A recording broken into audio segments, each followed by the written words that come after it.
Olá, alunos. Meu nome é Eduardo Lima, para quem ainda não me conhece. Eu tenho certeza que eu já dei aula para vocês, para alguns de vocês, mas ainda podem ter alunos que não me conhecem, porque são alunos que entraram agora na escola e, infelizmente, devido ao momento difícil que o nosso país e o mundo está passando, né, a gente fica sem poder nos contactar pessoalmente.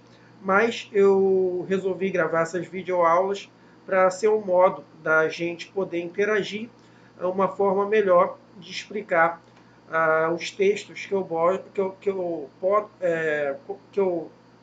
posto lá no sistema, não é verdade? O sistema das aulas online. Bom, pessoal, hoje nós vamos dar a aula sobre comunicação e cultura, a primeira videoaula do terceiro ano 2021. Bom, antes de mais nada, eu queria desejar a vocês uma boa saúde, que é o que nós precisamos, e força para o momento difícil pelo qual todos nós estamos passando. Se protejam, usem o que é recomendado para se proteger contra essa terrível doença que tem assolado o país e sejam firmes. Vocês vão conseguir superar isso. Vocês têm um futuro grande pela frente e nós vamos passar por esse momento difícil, mas nós vamos sair mais fortes. Bom, pessoal, agora vamos à aula. O tema de hoje é comunicação e cultura. Vamos ver aqui o primeiro tópico aqui, o primeiro ponto aqui.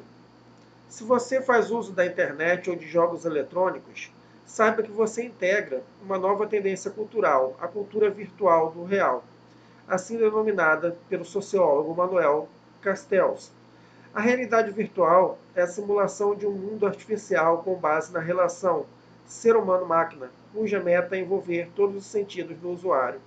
Um dos exemplos que ele dá aqui, inclusive, é um jogo conhecido como Second Life, que fez muito sucesso no Japão, em que as pessoas criam avatares, né, e simulam outra vida. Né? Alguns outros jogos se popularizaram aqui no Brasil. Né? O mais conhecido se chama The Sims, se eu não me engano. Né? Eu nunca cheguei a jogar, mas eu lembro que a minha irmã gostava.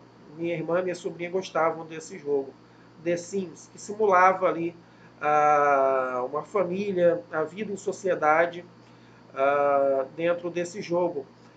Bom, isso aí é o que? É a realidade virtual, que é uma simulação artificial da vida real. E ele diz aqui que as alterações em ritmo acelerado dos meios de comunicação contribuíram para transformar o nosso estilo de vida, o modo de nos relacionarmos, produzirmos, consumirmos, enfim, de vivermos. Bom, acho que o exemplo mais claro, né, que nós vimos de mudanças e tecnológicas rápidas, que eu tenho certeza que pelo qual vocês também passaram, é isso aqui, né? Um celular que atualmente o celular é como se fosse um mini computador, né? E poucos anos atrás, pouquíssimos anos mesmo, com certeza vocês lembram, o celular era aquele tijolão, era aquele tijolão, né? Que só dava para você fazer ligações e jogar o famoso jogo da cobrinha, no máximo, né? Ou outros jogos aí bem simples no computador, né? Depois, os computadores foram evoluindo, passaram a tocar música, passaram a poder gravar, se tornaram mini câmeras digitais, né? A câmera digital ah, ah, a câmera digital sozinha ela se tornou um produto completamente obsoleto, porque as pessoas passaram a ter câmeras digitais nos seus celulares, algumas câmeras digitais bem melhores do que câmeras digitais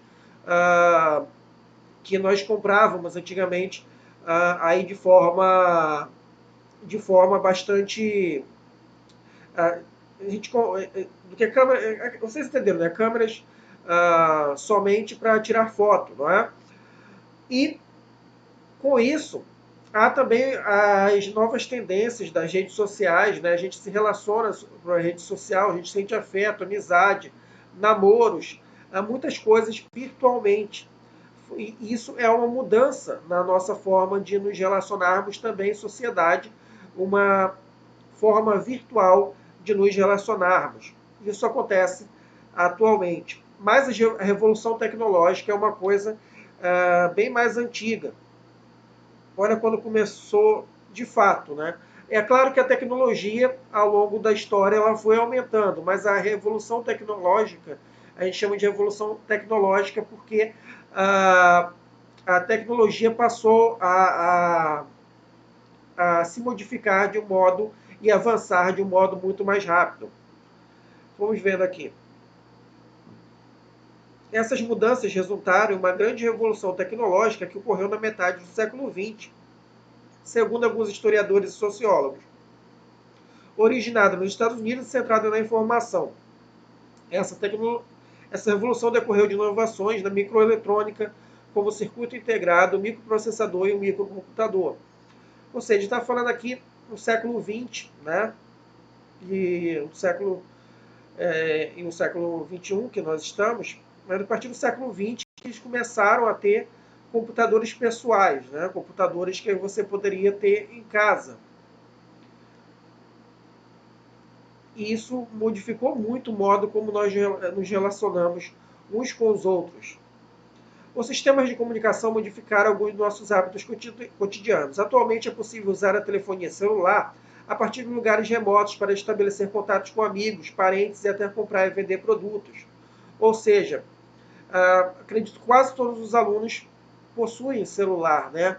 Inclusive até atrapalham a aula com o celular, mas enfim. E dá para fazer amigos, dá para falar com parentes, comprar, vender produtos, se divertir, jogar videogame, tirar fotos, enfim. N coisas que você. Milhares de coisas que você pode fazer utilizando o celular. Isso aí faz parte dessas mudanças tecnológicas que também mudam os nossos hábitos. Continuando aqui, a comunicação em tempo real entre os mercados do mundo também só foi possível com a tecnologia da informação, com as tecnologias da informação. O sistema financeiro o sistema financeiro internacional habita o ciberespaço, que é a via responsável por retransmitir de forma simultânea os acontecimentos e informações sobre as crises e mudanças no mundo todo, com desdobramentos globais imediatos. Muitas vezes você não já viu no noticiário que explodiu uma bomba em determinado país, ou iniciou uma guerra em determinado país e as bolsas caíram.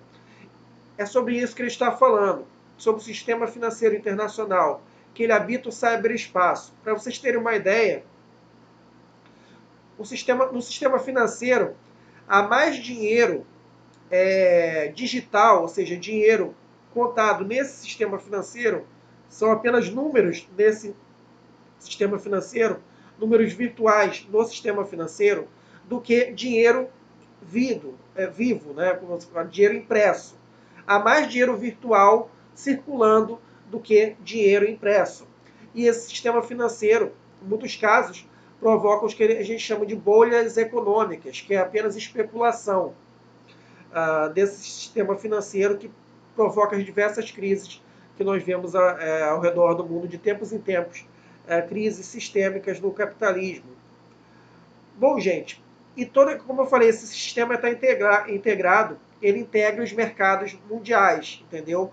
Por isso que essa integração entre as bolsas, né, quando há determinadas bolsas na Europa ou na Ásia sofrem uma queda, isso pode afetar outras bolsas ao redor do mundo. Enfim, isso faz parte do sistema financeiro que só é possível graças a esse intercâmbio de comunicação feitas através da alta tecnologia.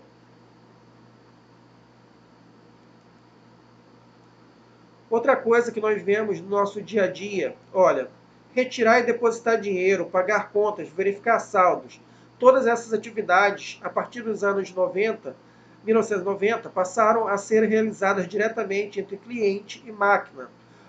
que é isso? É o exemplo do caixa eletrônico, né? Antes você era obrigado a enfrentar uma fila para ir no caixa para que o caixa fizesse aquilo que hoje a máquina faz, que é tirar dinheiro. De certa forma, você está trabalhando ali para o banco, mas você também está deixando de enfrentar uma fila, né? É claro que em alguns casos os próprios, as próprias máquinas têm filas também, né? Mas é um modo um pouco melhor do que se você precisasse passar pelo banco, entrar no banco para fazer qualquer tipo de operação. Operações mais simples, como verificar saldos, tirar e depositar dinheiro, você faz sozinho pelo caixa eletrônico. Aquelas operações um pouco mais complexas, como por exemplo, abrir uma conta, aí sim você tem que entrar no banco para resolver essa situação. Bom, continuando aqui, as sociedades humanas se produzem e reproduzem em ambientes simbólicos por meio dos processos de socialização. Isso significa que internalizamos sistemas de signos produzidos culturalmente, como é o caso da linguagem, da escrita e dos números, entre outros signos, ajustando-os aos padrões de comportamento vigentes. Signos está dizendo aqui são os sinais. Que sinais? Pode ser a língua, a escrita, números, são determinados sinais que nós conhecemos. Gestos são sinais que seres humanos, em determinadas culturas, conseguem entender.